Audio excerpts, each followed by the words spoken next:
सुनो जी, माँ जी को गुजरे 3 साल हो गए हैं और बाबूजी अकेले उस कस्बे में रह रहे हैं। आपको अपने पिता की जरा सी भी चिंता है या नहीं? पुष्पा अपने पति आलोक से कहती है। आलोक आश्चर्य से बोला, क्या बात है, आज अचानक तुम्हें बाबूजी की चिंता कैसे होने लगी? माँ के रहते जब वो दोनों यहाँ आते थे तब तो तुम्हें वो बिल्कुल नहीं सुहाते थे, फिर आज अचानक मेरे बाबूजी की चिंता, आखिर बात क्या है? पुष्पा हकलाहट से बोली, वो पुरानी बात है। सच कहते हैं लोग, बहू अगर अच्छा सोचे तब भी कोई भरोसा नहीं करता। अरे पहले की बात अलग थी, बच्चे छोटे थे, कितने काम होते थे। आपको क्या समझ में आएगा कि एक औरत को कितने काम होते हैं। अब बच्चे कुछ बड़े हो गए हैं और पहले तो माँ जी उनका ख्याल रखती थी, अब वो भी नहीं है। उस कस्बे में जहां ना तो चिकित्सा का अच्छा साधन है, ना ही खाने पीने का। सोचिए, बाबूजी वहां नौकरों के साथ कैसे रहते होंगे, और फिर रिश्तेदार क्या कहेंगे कि बेटा उन्हें 2 रोटी भी नहीं खिला सकता। मैं तो कहती हूं अब उन्हें यहां ले आइए बस। इतना कहकर पुष्पा चली गई। आलोक को बड़ा आश्चर्य हुआ। वो सोचने लगा कि आखिर पत्नी के व्यवहार में परिवर्तन का कारण क्या हो सकता है। फिर उसने सोचा, हो सकता है समय के साथ उसके व्यवहार में बदलाव आ गया हो। यही सोचकर वो खुश हो गया और अपने पिता को फोन करके उनका हालचाल पूछने लगा और बोला, पापा अब बहुत हुआ काम, आप नौकरी छोड़कर हमारे साथ रहिए। कितने दिन अकेले रहेंगे और नौकरों के हाथ का खाना कब तक खाएंगे? मैं आपको भरोसा दिलाता हूँ, यहाँ आपके सम्मान में कोई कमी नहीं होगी। आलोक के पिता राम उदय बाबू बोले, बेटा आलोक, तुम्हारी माँ सही कहती थी, तुम बहुत सीधे हो। शायद तुम्हें याद नहीं कि अगले महीने मैं रिटायर हो रहा हूँ, पर इसकी खबर मैंने बहू को दी थी। हो सकता है व्यस्तता के कारण वो तुम्हें बताना भूल गई हो। एक पल को आलोक का दिमाग ठनका, फिर उसने सोचा, नहीं नहीं, इस लोभ में पुष्पा पापा को अपने पास रहने नहीं बुला रही होगी। हो सकता है वो सच में बताना भूल गई हो। इधर पुष्पा अपनी माँ को फोन करके बोली, माँ तुम्हारे दामाद बिल्कुल बुद्धू हैं। उन्हें तो इतना भी याद नहीं कि उनके बाबूजी रिटायर होने वाले हैं। बेकार में वहां मकान घेर कर रखा है, वहां से हटेंगे तो मकान को किराए पर चढ़ा दूंगी या फिर बेच दूंगी, और फिर रिटायरमेंट के पैसे भी तो मिलेंगे। एक बार वो पैसे वो अपने पोते के नाम कर दे, उसके बाद चाहे जो हो, मुझे क्या फर्क पड़ता है। आलोक अपनी पत्नी की मंशा से बिल्कुल अनजान बस पिता को मनाने में लगा था। पापा अब मैं भी अच्छा खासा कमाता हूँ, क्या आप हमारे साथ नहीं रह सकते? आपकी बहू भी कह रही थी कि बाबूजी को यहाँ ले आओ। अब उसका व्यवहार बहुत बदल गया है, उसे आपकी बहुत चिंता होती है। राम उदय बाबू बोले, ये तो बहुत अच्छी बात है। चलो अच्छा है, कम से कम बहू मेरे बारे में सोचती तो है। इससे ज्यादा एक बूढ़े पिता को और क्या चाहिए। आलोक बोला, बाबूजी अब आप हमारे साथ ही रहेंगे। आखिर आपके पोते को भी तो आपकी जरूरत है, उसे भी तो अपने घर के रीति रिवाज और संस्कार आपको ही देने हैं। तभी पुष्पा आलोक से फोन लेते हुए बोली, बाबूजी हमें भी अपनी सेवा का मौका दीजिए, और फिर लोग क्या कहेंगे कि बेटा बहू के होते हुए भी पिता अकेले नौकरों के भरोसे रहते हैं। आखिर अपने ही तो अपने होते हैं, और फिर हम नहीं काम आएंगे तो क्या कोई और काम आएगा। पुष्पा ने अपनी लच्छेदार बातों से राम उदय बाबू को सुनहरे सपनों का दृश्य दिखाया। राम उदय बाबू बेटे बहू की बात से बहुत खुश थे और उन्होंने वहां आने के लिए हाँ कर दी। राम उदय बाबू के रिटायरमेंट के 2 दिन पहले ही पुष्पा और आलोक गोरखपुर पहुंच गए। सालों बाद आज पुष्पा ने अपने ससुराल में कदम रखा होगा। आते ही जो भी कीमती सामान था सबको उसने बांधा और पति से बोली, बाबूजी के जो भी जरूरी कागजात होंगे वो साथ ले चलिएगा। मैं तो कहती हूँ कि इस घर को बेचेंगे नहीं, पर खाली भी नहीं रखेंगे, इसे किराए पर लगा देते हैं ताकि घर की साफ सफाई होती रहे, क्योंकि इस घर से माँ जी की कितनी यादें जो जुड़ी हैं। आलोक बोला, ये फैसला मैं नहीं कर सकता, ये फैसला बाबूजी करेंगे। आखिर ये उनका घर है, उनकी जो मर्जी होगी वो करें, मुझे कोई आपत्ति नहीं है। बस मैं ये चाहता हूँ कि रिटायरमेंट के बाद उनका समय सुख से बीते और उन्हें उनके हिस्से का पूरा सम्मान मिले। आखिरकार पुष्पा ने अपने मंसूबों को अंजाम दिया और राम उदय बाबू को अपने साथ ले आई। कुछ रोज तो उनका खूब अच्छे से सेवा सत्कार हुआ। पोते के साथ उनका भी मन लग गया, और क्यों नहीं मन लगता। बहू इतनी मीठी मीठी बातें जो करती थी, बेटा इतना सम्मान करता था, और क्या चाहिए। एक दिन बेटा नाश्ता करके दफ्तर गया। राम उदय बाबू टीवी देख रहे थे। पुष्पा बोली, पापा जी, बाजार से 2 किलो आलू और 1 किलो प्याज ला दीजिए, और हाँ, 1 लीटर दूध के साथ आते आते अपने पोते मोनू के लिए बिस्किट भी ले आइएगा। राम उदय बाबू बोले, बहू, मैं जब सुबह सैर पर जाता हूँ तभी कहती, मैं सब ला देता। अब दोबारा बाहर जाने का बिल्कुल भी मन नहीं हो रहा है। पुष्पा बोली, पापा जी, पूरे दिन तो आप घर में बैठे रहते हैं, थोड़ा बहुत काम कर लेंगे तो इसमें हर्ज ही क्या है। मैं कौन सा आपको पहाड़ तोड़ने के लिए कह रही हूँ, बस सब्जी मंडी जाकर कुछ सामान ही तो लाना है। राम उदय बाबू बोले, अरे बेटा, मैं कौन सा मना कर रहा हूँ, जा रहा हूँ, मुझे आदत नहीं है ये सब काम करने की, और अब मेरी भी उम्र हो रही है, मैं भी थक जाता हूँ, इसीलिए मैंने कहा कि सुबह बता दिया करो तो वापसी में सारा सामान ला दिया करूंगा। ठीक है, नाराज मत हो, मैं अभी ला देता हूँ। पुष्पा बोली, घर के काम करने में कोई थकान होती है क्या? ये क्यों नहीं कहते कि मेरे बताए गए कामों को करने में आपको तकलीफ होती है।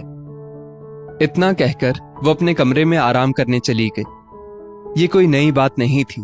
वक्त के साथ ऐसा राम उदय बाबू के साथ अक्सर हो रहा था। बेटा जब तक घर में रहता पिता का बहुत ध्यान रखता था। बेटे के रहते जो बहू चाशनी में डूबी बातें करती थी, वो उसके जाते ही व्यंग भरी बातों से राम उदय बाबू के मन को घायल करती थी। बेटे से वो कुछ कहते नहीं थे, क्योंकि उन दोनों के बीच कलह का कारण वो बनना नहीं चाहते थे, इसलिए चुप रह जाते थे। जब तक पत्नी थी, बड़े सुख चैन की जिंदगी वो जीते थे। सब कुछ कितना अच्छा चल रहा था, परंतु अचानक आए हार्ट अटैक के कारण पत्नी दुनिया को छोड़कर चली गई और राम उदय बाबू अकेले रह गए। बाजार जा रहे राम उदय बाबू सोच रहे थे कि अब वो करें तो क्या करें। ये सब काम उन्होंने कभी किए नहीं है। जो काम बहू पहले मीठा बोलकर उनसे करवाती थी, वही काम अब ताने देकर करवा रही थी।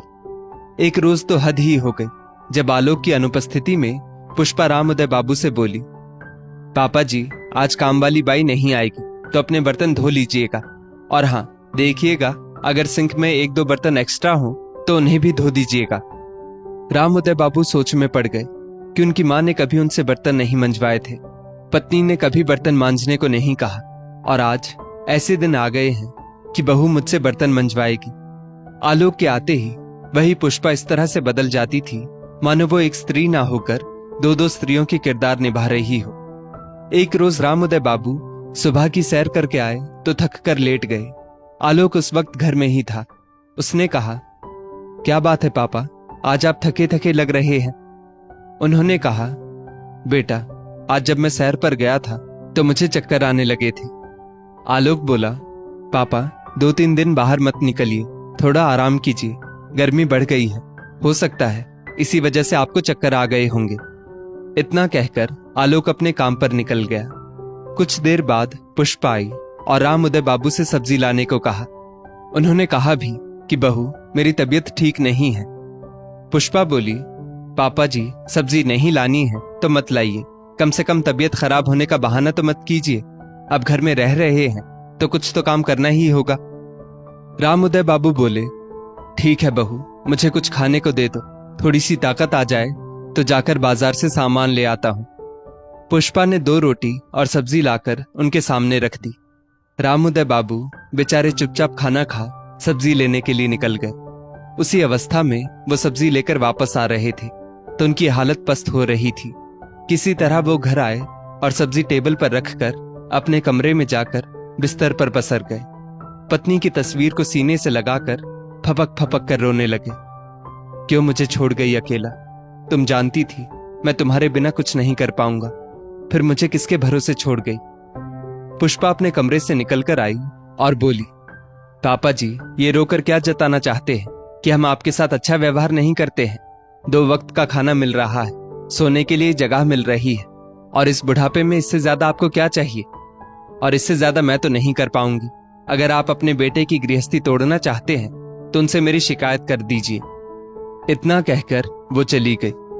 शाम को बेटा आया, उसने पिता का हालचाल पूछा, उन्हें दवाई दी।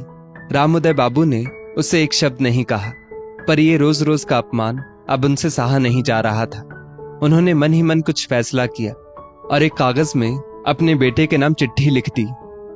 बेटा आलोक, मेरी जो भी संपत्ति है वो तुम्हारी है, पर वो संपत्ति सिर्फ और सिर्फ तुम्हारी और तुम्हारे बेटे की रहेगी। उस पर तुम्हारी पत्नी का कभी कोई अधिकार नहीं होगा। मुझे सरकार पेंशन देगी, उससे मेरा जीवन यापन आराम से हो जाएगा। अब तुम्हारे घर में मैं एक पल नहीं रह पाऊंगा, क्योंकि जहां मुझे सम्मान की सूखी रोटी मिलेगी वहीं मैं जीना चाहता हूं। अपमानजनक कचौरी से अब मेरा मन भर गया है। मुझे माफ करो और अपनी जिंदगी मुझे अपने तरीके से जीने दो। यहां आकर मैं इतना तो जान ही गया हूं कि हकीकत दिखाए गए सपनों से बिल्कुल विपरीत होती है। आखिरकार इतने अपमान के बाद रामोदय बाबू ने आलोक का घर चुपचाप छोड़ दिया और अपने कस्बे वाले घर में रहने चले गए, जहां उनके असंख्य हितचिंतक रहते थे, जिन लोगों से उनका खून का रिश्ता या कोई रिश्तेदारी नहीं थी, परंतु वो सब उनसे मानवीय नाता रखते थे। रोजाना की तरह आलोक पिता के कमरे में गया। उन्हें वहां ना पाकर वो चिंतित हुआ। फिर उनके द्वारा लिखी गई चिट्ठी पढ़ी और पुष्पा से सवाल जवाब किए। पुष्पा ने कहा, घर के थोड़े बहुत काम ही तो करते थे, और तो मैंने उन्हें कुछ नहीं कहा। आलोक पुष्पा से बहुत नाराज हुआ और इतना ही कहा, याद रखो, यदि बबूल बोओगी तो आम कभी नहीं पाओगी। जैसा तुमने मेरे पिता के साथ किया है वो सब कुछ तुम्हारे साथ भी दोहराया जाएगा। आज मेरी माँ मेरे पिता के दुख में शामिल नहीं हो पा रही है। हो सकता है तुम्हारे दर्द को बांटने के लिए मैं भी नहीं रहूंगा। आलोक अकेला पिता से मिलने गया, उनसे माफी मांगी। पिता ने ये कहकर उसे वापस भेज दिया कि मैं अपनी जिंदगी जी चुका हूं, बस इतना ही कहूंगा। अपने बच्चे को अच्छे संस्कार दो और अपनी गृहस्थी संभालो। मेरा बचा हुआ समय यहाँ खुशी से बीत जाएगा। खाने भर के लिए पैसे मुझे मिल जाते हैं तो मुझे अब किसी चीज का लोभ नहीं है। आज तक सम्मान से जीता आया हूं, सम्मान से आंखें बंद हो जाए, बस इतनी ही कामना करता हूं। निराश आलोक वापस लौट आया और उसके बाद उसके घर में पुरानी खुशियां, वो हंसी मजाक मानो रूठ ही गया। रामोदय बाबू ने बहू की इस हरकत के लिए उसे कभी माफ नहीं किया। बेटे और पोते से वो मिलते थे, परंतु बहू को अपनी चौखट पर उन्होंने दोबारा कदम नहीं रखने दिया। दोस्तों, इस स्टोरी को लेकर आपकी क्या राय है, नीचे कमेंट करके जरूर बताइएगा। और ऐसी ही और भी बेहतरीन वीडियोस के लिए हमारा पेज जरूर फॉलो करें।